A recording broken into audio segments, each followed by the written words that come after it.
Hello and welcome to this video. I'm Marcus Hayes and it's been way longer than I was planning since the last video. Now since the last video, my girlfriend actually went to Italy for a family wedding. She was over there for a few days and that would be an ideal opportunity for me to fall off the wagon and end up going on a bender, drinking and taking drugs. Thankfully, this time I didn't, but you know, I don't want to celebrate it too much. I certainly don't want anyone cheering me because of that, because as I've said before, it's not anything special. You know, I shouldn't be, using every opportunity I get to take drugs. But to be honest, the last couple of days that she was away, I did kind of fall off my path a bit. I started not following the routine that I know I have to every day, getting up, doing my exercises at home, having my vitamins and minerals, eating healthily, going to the gym. I just sort of had a couple of lazy days, which isn't a massive deal. Everyone needs to have some cheat days, whatever you want to call it. But, ever since I've been on this latest spell of, living healthily, I haven't gone more than one day without following the majority of my routine. There's been a couple of times where I've been out filming or out going to car shows and we have to get up really early and I haven't had time to, sit down and meditate and have my cold shower, etc, etc, etc. But I've never done it for 2 days. But while she was away, I did. Although, to be fair, on the second day, I had a boxing class, which I did end up going to in the evening. But even that, I was entertaining the fact in my mind of cancelling that boxing session. And it's just mad how just 2 days of not following what I need to every day really does send me on a path to going back to my old ways eventually. Now, if you saw the last video, you'll know that I'm dealing with a bit of an issue with noisy neighbours upstairs. I did explain in that video that it's not as bad as some people have to deal with. They're not partying all night and playing loud music, but one of them up there in particular does have a fake female voice because they're transgender, and yeah, it is unnecessary, it is annoying. But I was talking about it to my girlfriend. Nowadays I talk through everything that's going on in my mind with my girlfriend, and that is the best way to be. I've known for years that you should be talking about these things, but it's easy for a man to sort of bottle everything up, and that's what ends up making us tip over the edge. But yeah, I was sort of talking through it with my girlfriend the other day, as we have loads of times, because it's a very current situation, and I've decided to fully accept the situation. There have been times, and there was a couple of times while my girlfriend was away, that, I've been banging on the ceiling and shouting, and you know what? It just doesn't do anything.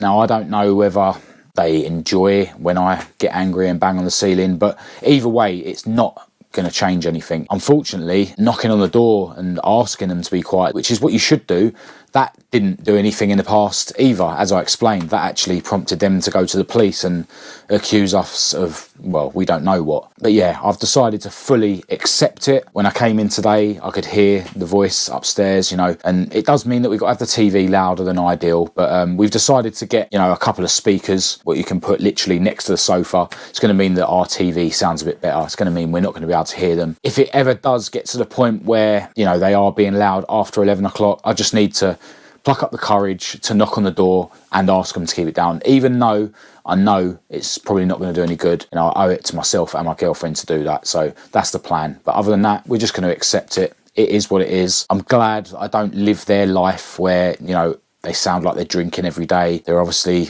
in a bit of a mess mentally. The one who's particularly noisy apparently is a schizophrenic and has got multiple personalities, and you know what, I've never really gone into it, but that's something that I deal with as well. I have voices in my head. I think I explained in the first video on this channel that at one point during bad times when I was using too much cocaine years and years and years ago, I did have voices in my head telling me that I need to murder someone so that then I'll get put in prison. I might have the guts to kill myself because I obviously had sort of suicidal thoughts deep down. But I feel sorry for him, to be honest. I feel sorry. I can't imagine what it'd be like to sort of wake up and think that I'm female when I'm not.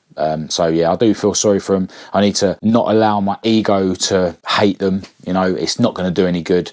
I need to focus on what I'm doing, accept the situation, make plans to make things better, i.e. get the speakers that I said, and just move forward with my life. But as I say, if things do get really bad, I need to do the right thing and knock on the door and ask them to keep the noise down. But yeah, that's all I'm going to say on that. But maybe because of that situation, maybe that being in my mind did cause me to get a bit lazy while my girlfriend was away. And, you know, because I've obviously got something inside me that does sort of persuade me to be a waste man when my girlfriend's away. You know, thankfully I didn't go as far as, you know, I would have in the past. But yeah, it's funny, like, I've never been one of these sort of people where, you know, I consciously think to myself, oh, you know, I'm having a bad time, I'm going to go and do drugs, or, you know, I'm having a bad time, I'm going to go and get drunk. I think because my addiction and my ego or whatever knows that I am the kind of guy that sort of studies my own mind, you know, because I have been looking at all this self-help and studying my own mind for, you know, 10, 15 years or whatever it is, even though I've only actually took it seriously,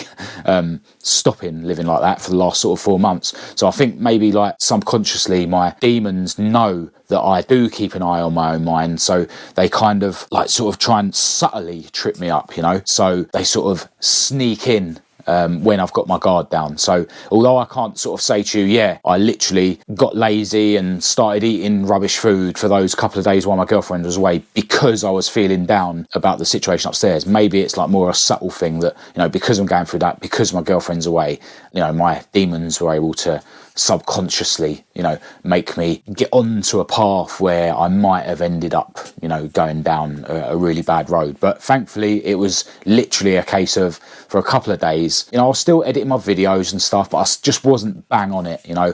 I couldn't be bothered to cook some chicken and have salad. I found myself eating cereal, you know, I never eat cereal. I found myself eating beans on toast. You know, I found myself eating the couple of bags of crisps that were in my cupboards, you know. But, you know, all these things, they probably don't seem like bad things, you know, probably things that people do every day. But for me, I'm, you know, potentially either in the gutter as a waste man, or I'm, you know, living life like a health freak, you know, on it, like keeping on track all the time. And yeah, it's sort of either one of those extreme situations. So the fact that I just couldn't be bothered to eat healthy food, couldn't be bothered to exercise, didn't bother having my supplements, didn't bother meditating, didn't bother having my cold shower, it inevitably means that I would end up probably back in the gutter. And even though it was only a couple of days that I'd sort of gone a little bit lazy, I could already feel myself like not imagining myself meditating every day, not imagining myself having a cold shower, not imagining myself eating healthily, you know, even though for months and months and months, near enough every day up to that point, that's exactly what I've been doing. So yeah, it just shows how potentially dangerous it is for me to, you know, let my guard down in any way, shape or form. And I remember, you know, I've explained before how I've gone through phases in my life of, you know, giving up weed and then getting back on weed and, you know, giving up drink and getting back on drink. And there's been phases throughout my adult life where I've been doing drugs but not drinking, drinking but not doing drugs, you know, smoking weed but not doing anything else. And I remember when I first gave up weed in particular, I sort of, like, this must have been when I was early 20s. And, you know, after sort of being a stoner every day for years and years and years, giving up weed, and then it was like, yeah, I've done it now, I've given up, like, and I just weren't smoking weed anymore, didn't want to. And then you sort of get to the point where you start having a joint every now and again. And, you know, it probably took a good few months before I was smoking weed every day again. And then, you know, I gave up again. And then, you know, it took a little bit less time that time to end up smoking weed every day again. And then, you know, it seemed like every time I sort of got back on the weed, it took less and less time to become someone that is smoking weed every day again. To the point where the last time I sort of gave up giving up weed, if you know what I mean, years ago, it was literally a case of, you know, straight away. Like, I went from not smoking weed for ages, had a random joint with someone, and then that was it straight away. I was smoking weed every day. So, yeah, it's like, as I go on, it's easier and easier for me to go, you know, straight back to the gutter rather than gradually going back to the gutter, which just reinforces the fact that, you know, I can't even dabble in anything. And, you know, this recent time where my girlfriend was away, you know, it's like I can't even dabble in not being bang on track, which is a good thing because, you know, it reinforces my need to stay on track every day and do everything that I need to do to stay on track. Because, as I say, I am, you know, either a waste man or a winner. Like, I don't get to be, you know, somewhere in the middle, like most people do. See, I think the main message for this video is, when I'm living this life where, most days I'm following this strict routine, which is hard, every day it is hard following this routine every day. Every part of it is hard. When I get up, I go to the toilet, the next thing I do is weigh myself. Some days I do forget to weigh myself, but the next stage after that is having 4 glasses of water, making sure that every morning I have 4 glasses of water, just in case I don't end up keeping myself hydrated through the day. Even that's hard, like downing 4 glasses of water, like when you've just woken up, when, you want to go back to bed really. And I have a glass of water with the sea salt, and then I have my vitamin C. Then after that, I've got to write my journal, I've got to sit down and meditate. Then after that, I've got to go for my walk around the block, which is sometimes a run around the block. After that, I've got to do my exercise at home. After that, I've got to have a cold shower. Then I sort of get to reward myself with my breakfast. So, doing every one of them things is hard for me, you know what I mean? But what I've learned, what I knew already, but I've sort of reinforced, and what I need to keep remembering is that, if I have even a couple of days where I'm not doing most of those things, it's even harder to get back on those things. My girlfriend's been back from a time away a couple of days now, and I still feel like I'm sort of struggling to crack on with my routine. It feels harder now than it would have felt to keep on that routine when I felt like falling off, which, I did for a couple of days. So one thing to remember is that maybe, like me, for you, it's harder to get back on track than it is to stay on track. So just keep that in your mind, whenever you feel like, one day won't hurt, whether it be a small thing, one day of not doing, your exercises or eating healthily, or whether it be a big thing, like, one session won't hurt. Just remember that a lot of the time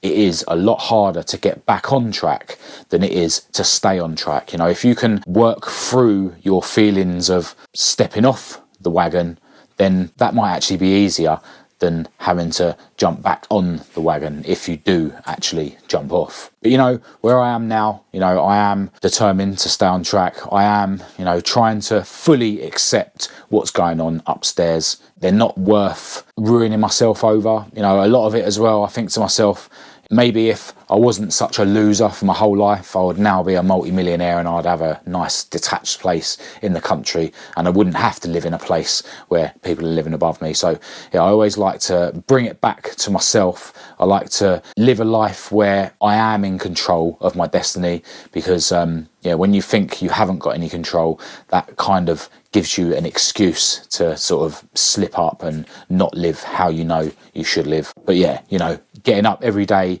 doing what I need to do, focusing on what I need to do, keeping myself as healthy as I can, accepting things that I can't change, but also putting effort into changing things that I can change. These are all me taking control of my life and not living a life where I'm not in control. So, it's way better focusing on things like that than allowing myself to be distracted by things that I can't control.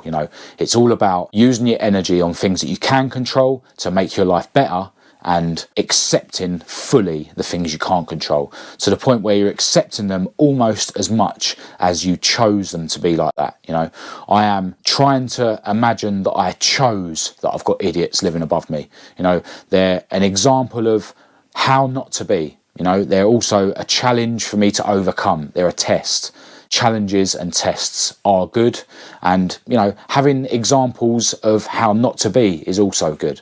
There's people out there that are inspirational in terms of that's how I want to be. You could take certain parts of how they are and be inspired by it, and then there are other people in your life that are going to get put in front of you that are examples of how not to be.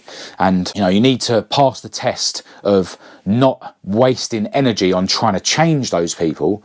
Just accept them for who they are and use them as an example of how not to be. And that's how I'm looking at my current situation with what's going on upstairs, which, as I keep saying, I know isn't as big a struggle as some people out there have got to deal with. And that's another thing as well.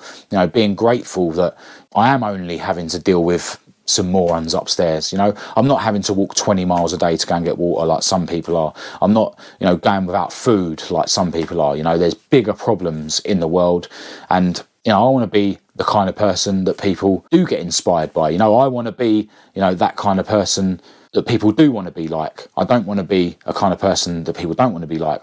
And if I'm sort of losing my rag with people that I don't want to be like, then automatically I'm going to become one of those people that people don't want to be like, you know, because ultimately there's only one ego, there's only one negative force in the world. It's just that everyone is able to tap into it individually. You know, do I want to tap into that sort of negative energy and be a negative force in the world, or do I want to accept that there is such a thing as a negative energy in the world, that if I allow myself to, I am able to tap into and accept that and tap into the positive energy in the world instead? You know, be inspirational, be happy, be successful, and ultimately live a life that I want to, focusing on things that I can control, rather than living a life where life controls me because I'm reacting to things that I can't control. So look, this has been another video where I've just basically rambled on without much of a plan